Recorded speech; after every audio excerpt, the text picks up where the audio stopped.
Have you ever looked back at a relationship, whether it was a friendship, a romance, or even a work connection, and thought, wow, I never saw it coming?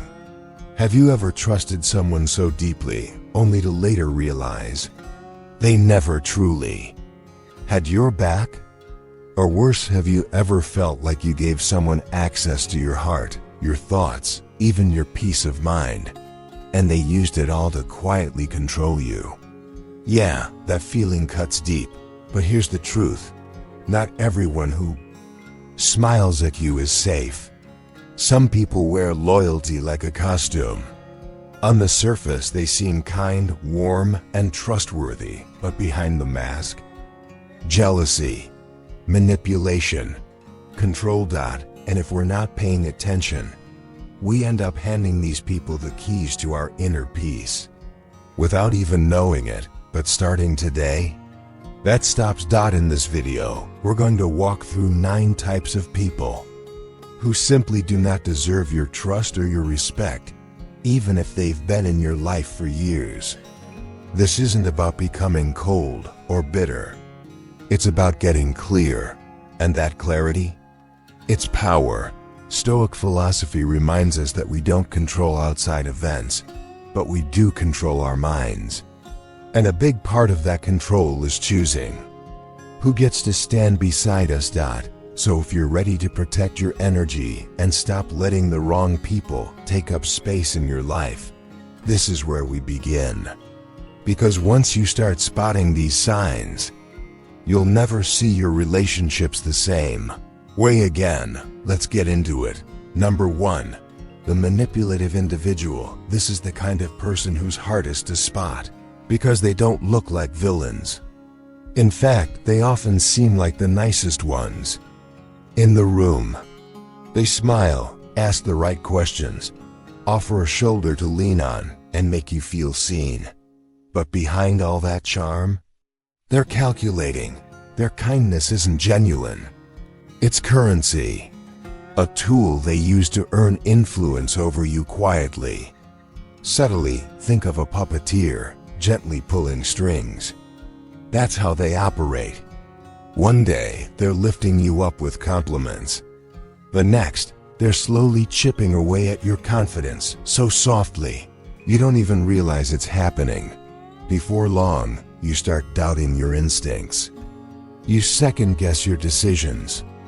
You find yourself apologizing for things you never did wrong. That's not love. That's not friendship.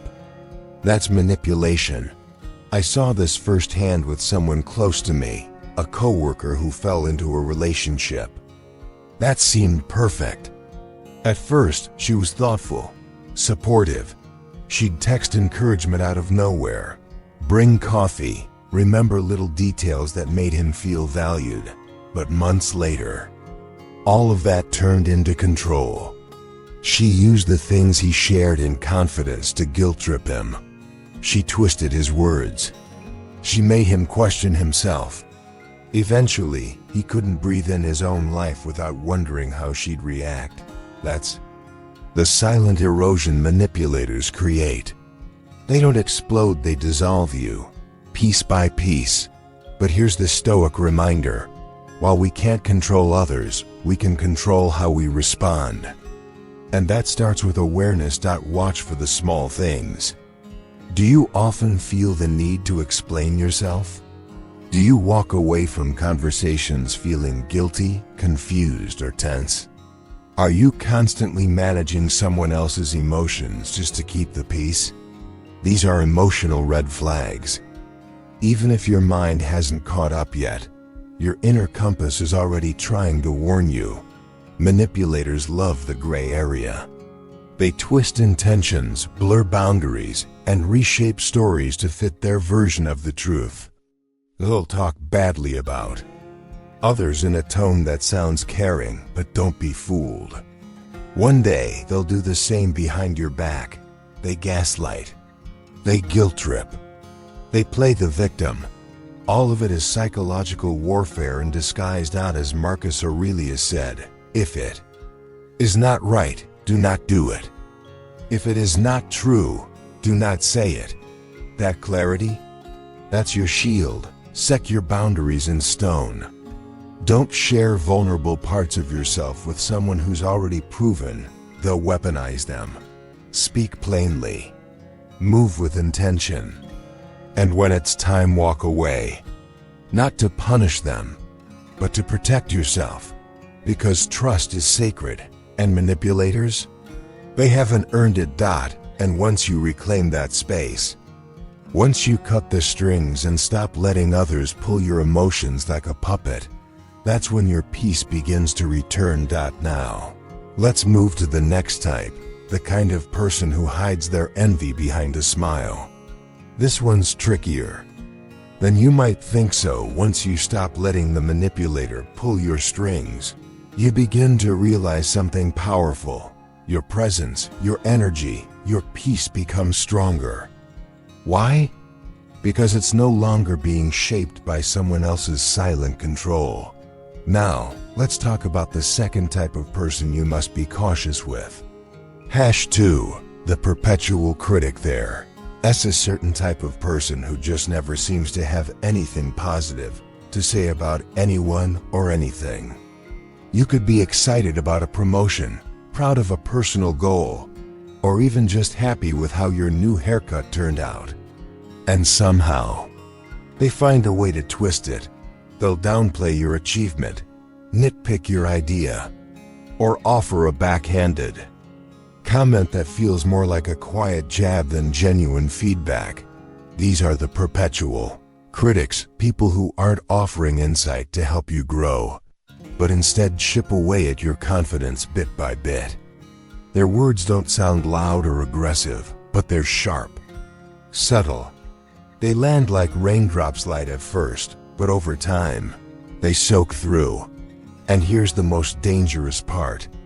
If you're not aware, you begin to absorb their voice. You start mistaking their disapproval for truth. You begin hearing their criticism even when they're not around, like an echo in your own mind. Remember working with someone like this, an older colleague who was widely respected in the company. She'd been there for years, had experience, and at first, I assumed she was just setting a high bar. But the more I observed, the more I realized something was off. No matter what idea someone presented, especially younger team members, it was never quite right. She'd lift an eyebrow at the suggestion, or mutter how things were better back in her day. Sometimes it was a passive-aggressive comment, other times just a sigh followed by silence. At first, I chalked it up to experience. Maybe she just had high standards, but over time it became clear her need to criticize wasn't about helping others improve. It was about staying in control. It was about holding on to a sense of superiority in a world where she felt increasingly out of place. And that's often the root of chronic criticism: fear, insecurity, and a deep need to feel relevant. People who haven't dealt with their own pain often project it onto others. Instead of healing it, they pass it on. Instead of growing with you, they try to shrink you so they don't feel left behind. But here's where Stoic wisdom steps in. Epictetus taught us, it's not things that upset us, it's our judgments about them. In other words, it's not the critic's voice itself that does the damage, it's whether we choose to accept it as truth. That's why setting boundaries matters. Not loud defensive walls, but quiet, steady lines that protect your peace. Sure, you can listen to the criticism, but pause. Reflect. Ask yourself, is this helping me grow, or is it simply draining me? If it's draining you, it's time to stop giving that voice power over your life. Because here's the truth. You don't owe anyone the right to dim your light just because they can't handle your shine. And speaking of dimmed light, there's another type of person you'll want to look out for. They don't criticize, but they constantly compare. And that's who we'll talk about next. So as we anchor ourselves against the winds of constant criticism, we begin to see the pattern more clearly. Not every voice in our life is meant to be trusted. Some speak to lift us up, others just to be heard, and some to tear others down without even realizing the damage they cause.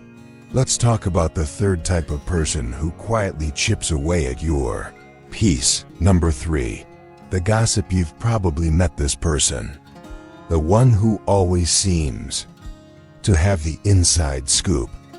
They pass stories around like they're sharing candy juicy details, whispered secrets, personal struggles that were never meant to leave someone else's mouth. At first, it can feel exciting, even bonding.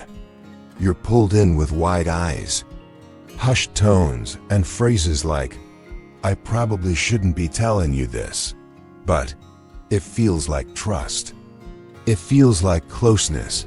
But if you look closely, there's a darker pattern beneath the surface.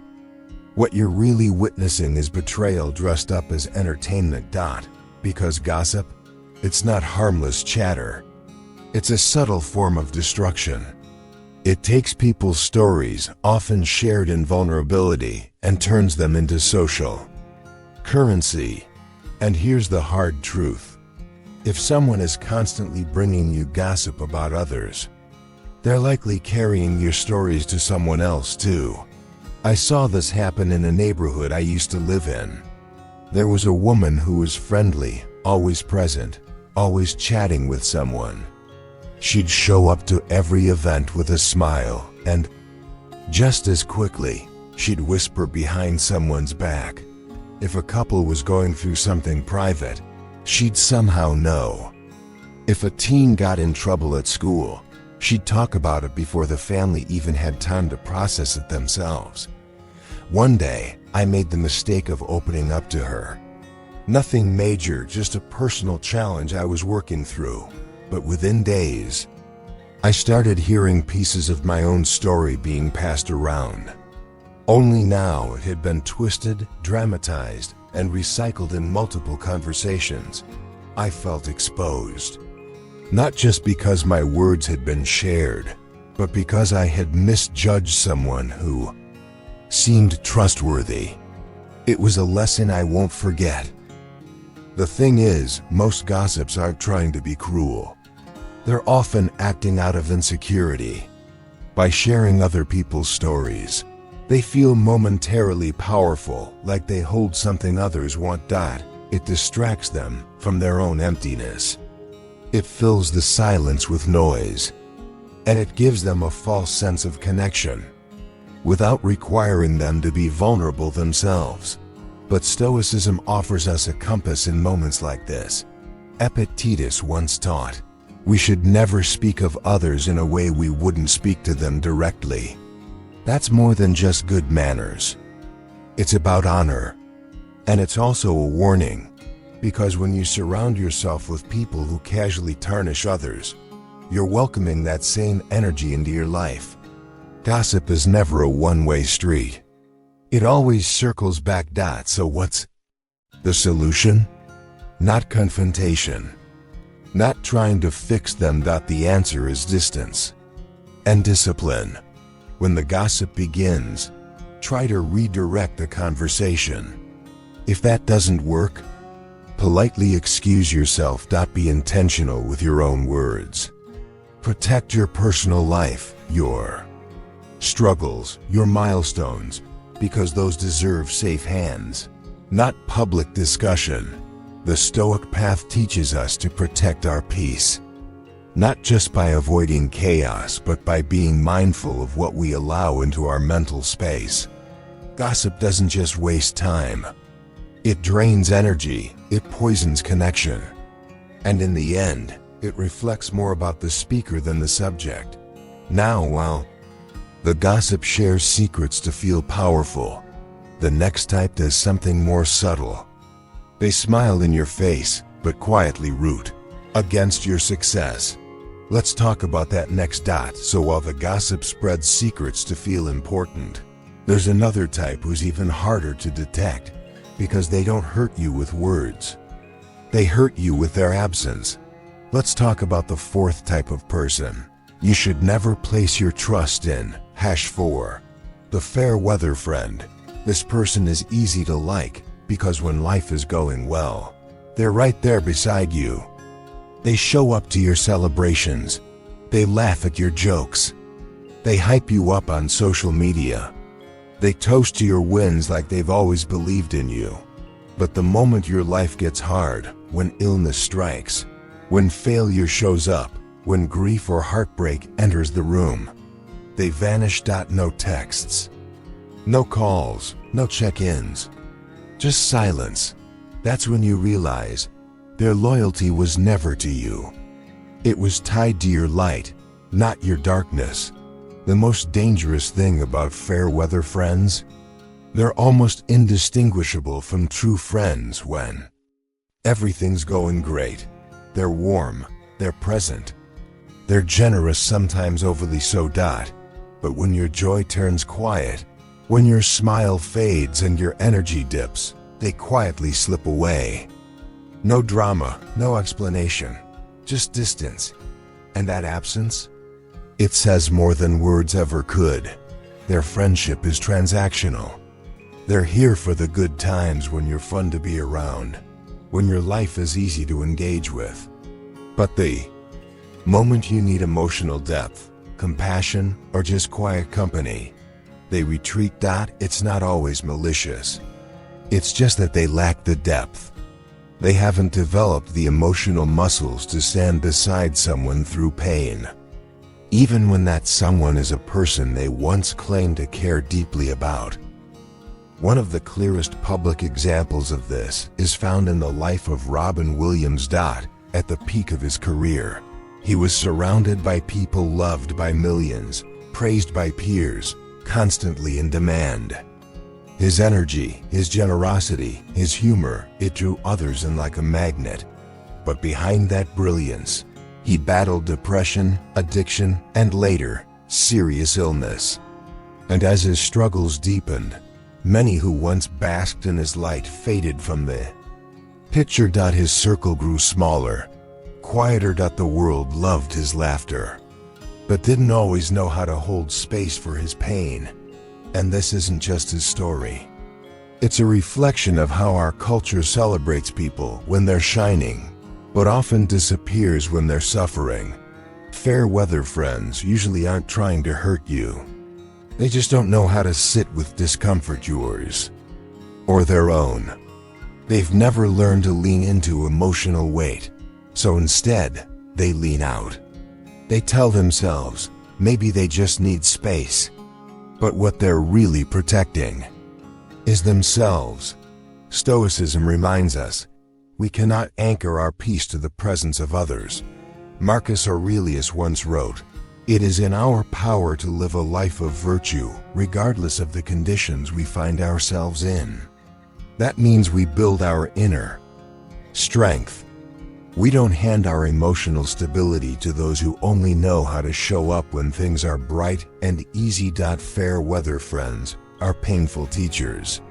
They remind us that not every smile is rooted in loyalty. They help us sharpen our discernment, not to become cold, but to become wiser. Yes, you can enjoy these people during seasons of celebration, but don't hand them the keys to your inner world. Save that for those rare individuals who stay when the light fades, who may not have answers, but offer presence.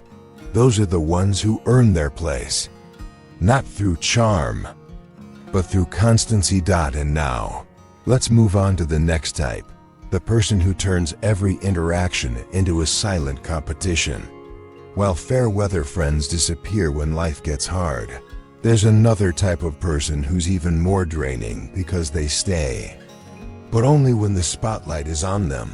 Let's talk about the fifth kind of person who doesn't deserve your trust. #5.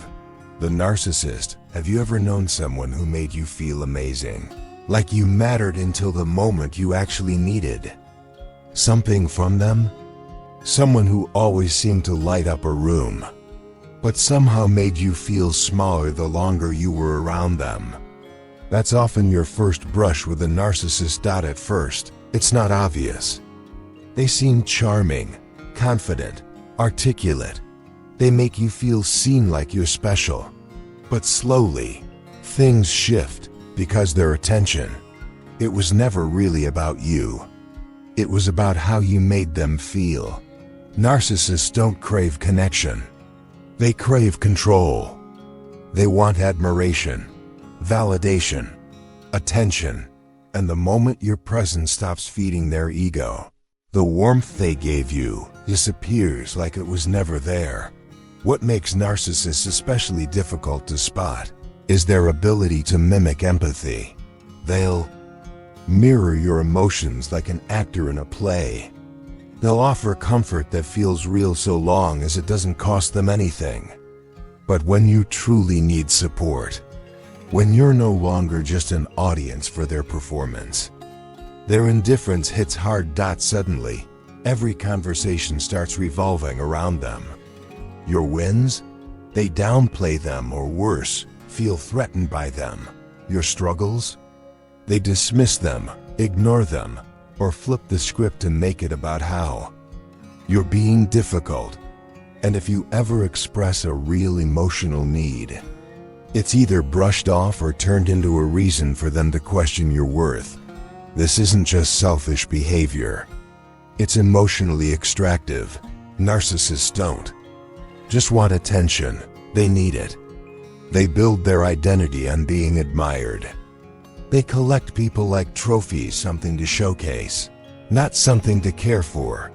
Over time, being around someone like this doesn't just drain you. It hollows you out. You stop feeling like a full person. You start to feel like a reflection, something they used to see themselves more clearly. And that's the moment you need to pause and step back. This is where Stoic philosophy becomes your anchor.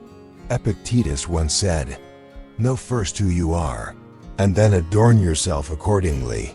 That simple wisdom is powerful. It reminds us, you don't need to be anyone's mirror. You don't need to perform, overgive, or shrink yourself to earn someone else's attention. Because with narcissists, no amount of giving will ever be enough. You can't earn respect from someone who sees people only as tools for ego and validation. So, don't try to fix them. Instead, reclaim your space. Protect your energy. And remember, your value isn't measured by how much attention someone gives you, but by how much peace you feel when you stop chasing it. Now, if narcissists drain you by demanding the spotlight, the next type can be just as toxic, but in the opposite way. They hide their resentment behind silence and subtle sabotage. Let's talk about them next. So, when you walk away from the narcissist, not in anger, but in clarity, you take back something precious. Your inner freedom. And that's when you realize you don't have to stay in someone's orbit just because they're magnetic. You can draw a line. You can protect your peace. Now let's talk about another type who's just as deceptive. But instead of demanding attention, they disguise their manipulation with sweet words and shining eyes. #6. The flatterer. Have you ever met someone who just knew how to say the right things? They compliment you effortlessly, your ideas, your energy, your work ethic, your smile. At first, it feels incredible. Finally, someone who sees your worth, someone who gets you. But then, something starts to feel off. Their compliments come often, but lack real depth. It's always perfectly timed, almost too smooth. And then, you notice, every time they flatter you, it's followed by a request, a favor for a friend, a little support when there's tension, a push to take their side. That's when it clicks. This isn't appreciation. It's strategy. And the person in front of you? They're not a genuine admirer. They're a skilled flatterer. There's a famous example from the golden age of Hollywood. An actor who climbed the ladder of fame not just through talent, but through charisma, especially with those in power. He knew exactly how to praise producers, directors, and journalists at just the right moment. He was charming, effortless, beloved, but his compliments were never about connection. They were currency. Flattery was his way in, and for a while, it worked. Until one day, it didn't. When some of those powerful people lost their influence, he vanished. No calls, no loyalty, no gratitude. His admiration had never been real. It was always a transaction. Eventually, people saw through the act. His career didn't fade because of a lack of talent, but because the foundation he built was hollow. This is the psychological profile of a flatterer. They're not necessarily malicious, but they are calculated. They understand how powerful validation is. They know most people crave to feel seen, appreciated, respected. And so they offer praise, but not from sincerity. They offer it as bait. If you're not careful, you start depending on their approval. You shape your decisions around their admiration. You play the role they want you to play just to keep hearing that sweet validation. That's how they gain quiet control over your behavior without ever raising their voice. But here's where Stoic wisdom gives us clarity. The Stoics teach us to build our self-worth on something far sturdier than external praise. They remind us to root our identity in virtue, not vanity. Marcus Aurelius wrote, "Receive without pride. Let go without attachment." That applies to praise just as much as to loss. Yes, accept compliments graciously, but never depend on them. Don't let them sway your sense of direction, because flattery, when unchecked, clouds your judgment. It makes you more vulnerable to manipulation. It distances you from truth. But when you detach, when you stay grounded, you gain the ability to see through the surface.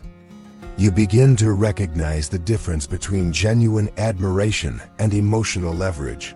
And just like with the narcissist, detachment here isn't coldness, it's clarity, it's protection, it's strength. Now, let's move to the next person on this list, the one who never feels happy unless you're feeling small. Let's talk about envy, and the ones who carry it quietly. So once you stop depending on flattery and step into your own self-worth, you gain something far more lasting than praise. You reclaim your inner freedom. And when you stand firmly in that space, you'll start to notice something else. Not everyone around you is happy when you grow. Let's talk about the seventh type of person you need to be mindful of. #7. The envious. There's a certain heaviness that lingers in the air when you're around someone who doesn't truly celebrate your growth. They smile, they say the right words, but underneath that polite exterior, there's discomfort, resentment, envy. Envy doesn't show up loudly. It doesn't attack directly. It whispers. It masks itself behind carefully chosen words and well-timed support. The envious person often looks like a friend, even a fan. But when you succeed, something subtle shifts in them. They feel like your step forward is somehow a step backward for them, and because their pride won't let them admit it, their reactions become calculated, almost too controlled. You'll start noticing strange patterns.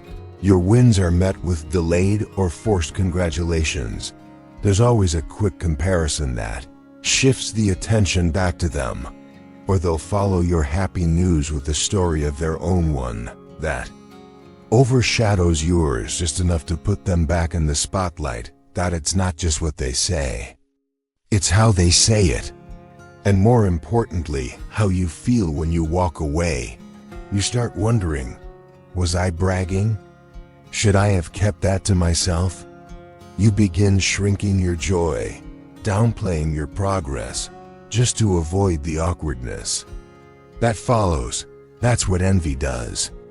It makes you second-guess your right to shine. But remember, this isn't about you. It never was. The envious person is locked in an invisible war with themselves. They measure their worth through constant comparison. So when you rise, they feel like they've fallen. Your growth triggers their insecurity, not because you're doing anything wrong, but because they haven't faced their own dissatisfaction. And unless they're willing to confront that inner struggle, they'll keep projecting it outward onto you, onto others, onto anyone who dares to evolve. Here's where Stoic philosophy offers clarity. The Stoics teach us to anchor ourselves in purpose, not in the approval or envy of others. We don't seek validation from outside. We don't sway with emotional turbulence that isn't ours to carry. Envy, from a Stoic perspective, isn't something you fix. It's a storm you learn to walk through without being pulled under. Marcus Aurelius wrote about keeping your inner fortress strong and unshaken by either flattery or resentment. And that's exactly what you must do here. When you're dealing with someone who envies you, it's not about confrontation. It's about clarity. See their behavior for what it is, not a reflection of your worth, but a mirror of their struggle. You don't need to dim your light to protect their comfort. You simply need to protect your peace. Now, if envy quietly drains your joy, the next type of person does something even more subtle. They take and take, but rarely give anything back. Let's talk about the emotional freeloaders next. So when envy tries to make you shrink, don't. Stay grounded in your values. Be mindful of what you share and with whom. Let your success speak quietly, but let your authenticity carry weight. And never, ever let someone's silent bitterness make you dim the very light you worked so hard to ignite. Now let's move on to the eighth kind of person who doesn't deserve your trust, the one who always sees themselves as life's permanent victim. Number 8. The victim. There's a specific heaviness that comes from being around someone who constantly views themselves as powerless. No matter what happens, they frame themselves as the one who's been wronged by people, by fate, by the world itself. At first, you feel empathy. Of course you do, because compassion is natural. But over time, that compassion starts to feel like a burden. Their conversations revolve around pain, same stories, same injustices. A cycle of disappointment that never breaks. Every time you try to offer a solution or perspective, it's met with resistance. They'll say, "That won't work for me." Or, "You don't understand what I've been through." And slowly you realize their identity is wrapped in this narrative of suffering. They've held on to the role of the victim for so long that the idea of letting go of taking responsibility feels threatening. Because to rise would mean acknowledging a painful truth, that they always had a choice, that their life could have been different, that, in some ways, they've been contributing to their own struggle. That's not an easy thing for the ego to accept. Psychologically, this behavior stems from avoidance, avoiding responsibility, avoiding discomfort, avoiding the possibility of failure if they were to actually try. It's easier to blame than to change. But this mindset doesn't just weigh them down. It starts pulling you down too. You try to help. You try to listen. You give advice. You make space. But after a while, you start feeling drained emotionally, mentally, even spiritually. You begin to question your own strength. You wonder why you can't help them feel better. And without realizing it, you get pulled into their world of hopelessness. That's the turning point. It's when you must return to Stoic wisdom, because Stoicism reminds us again and again that we are not at the mercy of life. We are not victims of circumstance. We are responsible for our perception and our response. Marcus Aurelius wrote, "You have power over your mind, not outside events. Realize this, and you will find strength." But someone trapped in victimhood rejects this truth. They place all their power outside themselves, in other people, in the past, in things they can't control. And in doing so, they surrender the most sacred thing the Stoics valued, the autonomy of the soul. Remember, Epictetus was born into slavery, yet he taught that no one could enslave his mind.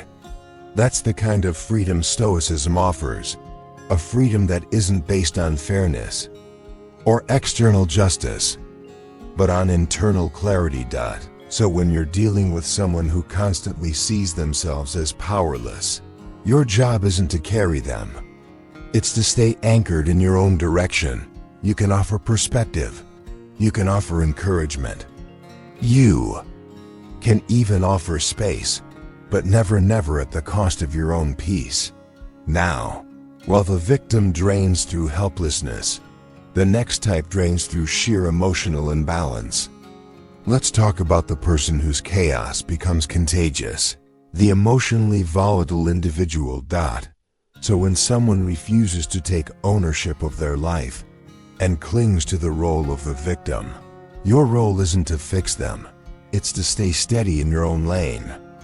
But there's another type of person who drains you in a different way, not by seeking sympathy, but by constantly placing themselves in a seat of silent superiority. Let's talk about the ninth and final type of person who does not deserve your trust. #9. The judgmental. There's a certain tension that creeps into your chest when you're around someone who sees the world through a cold, critical lens. You feel like you're being watched, measured, evaluated. As if life is their personal courtroom, and everyone around them, including you, is on trial. The judgmental person doesn't just hold high standards, they impose them on others. They don't see people as complex beings navigating their own challenges. They see mistakes as moral failings. They offer labels instead of curiosity. And when they speak, it's often less about understanding and more about proving a point. They're quick to decide, slow to listen, and almost always certain they're right. Their worldview is rigid, boxed in by narrow definitions of what's acceptable or right. And anyone who doesn't fit into that mold, dismissed, criticized, silenced. I once witnessed this firsthand at a local storytelling event. The theme was resilience. People were invited to share their journeys through hardship. One woman stood up and spoke with incredible honesty about her personal struggles. She shared how she had overcome years of loss, financial instability, and self-doubt. You could feel the room holding its breath. Everyone was leaning in, deeply moved by her courage. But then, a man interrupted.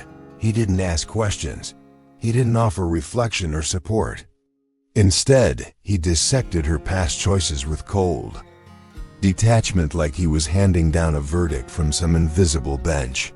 You could feel the air change. From inspiration to discomfort. From unity to distance. That's what judgment does. It shuts down connection. It kills growth. It replaces empathy with ego. But here's where Stoic philosophy offers a guiding light. The Stoics never encouraged blind acceptance or moral indifference. They believed in discernment. But they also believed that true wisdom is paired with humility. Marcus Aurelius warned us about the danger of judging others harshly. He reminded us that the flaws we criticize in others often live inside us too. He once wrote, "When you wake up in the morning, tell yourself, the people I deal with today will be meddling, ungrateful, arrogant, dishonest, jealous, and surly. But none of them can harm me. And why? Because their behavior doesn't define you. Their judgments say more about their own inner world than yours. So when you're dealing with someone who constantly judges others, remember, it's not your job to soften their edges or earn their approval. It's your job to stay rooted in your own clarity. Don't let someone's cold critique make you question your path. Don't let their narrow worldview shrink your ability to connect with life. You protect your peace by standing firm in your values and by choosing carefully who you share your journey with. And now that we've uncovered these 9 types of people who don't deserve your trust, what do you do next? How do you actually begin applying Stoic wisdom to protect your peace and build a stronger inner life? Let's wrap it all together in the final section. So when you're faced with the judgmental, the ones who measure worth with cold stares and harsh words, remember, their opinion isn't your truth. You protect your peace by staying grounded, by choosing wisely who you open your heart to, and by letting your values, not their judgments, guide the way. Now, as we come to the end of this journey together, let's take a moment to breathe. Thank you for walking with me through this eye-opening exploration. If you've ever felt drained, disappointed, or quietly broken by the people you once trusted, know this: you are not alone, and more importantly, you are not powerless. Your energy is sacred, your peace is priceless, and life is far too short to keep giving pieces of yourself to those who haven't earned them. These 9 types of people we've talked about, they're not just warnings, they're reflections. They show us what we value, what we tolerate, and most importantly, where we need to draw the line. Because in the end, this isn't just about protecting ourselves from others. It's about choosing to live with intention, to respond, not react, to build boundaries, not walls, to stay open-hearted, but never unguarded. That's what Stoicism teaches us. We don't control other people. We only control how we show up, how we respond, how we speak, how we protect our energy without letting bitterness harden us. So respond with calm, with clarity, with compassion, yes, but never at the cost of your self-respect. You deserve relationships that nourish your soul, not just fill your calendar. This isn't about becoming cold. It's about keeping the warmth of your spirit safe for the people who truly deserve to stand beside it. If anything in this video resonated with you, if it stirred something real inside, I invite you to share your thoughts in the comments below, because your story might be the exact light someone else needs right now. And if you found strength here, just imagine what we can build together from this point forward. So take a moment to subscribe, tap that bell, and keep walking this path with us. The path of resilience, wisdom, and quiet power. Let's keep growing, one decision, one boundary, one insight at a time. I'll see you in the next video. Until then, protect your peace and never stop carrying your light.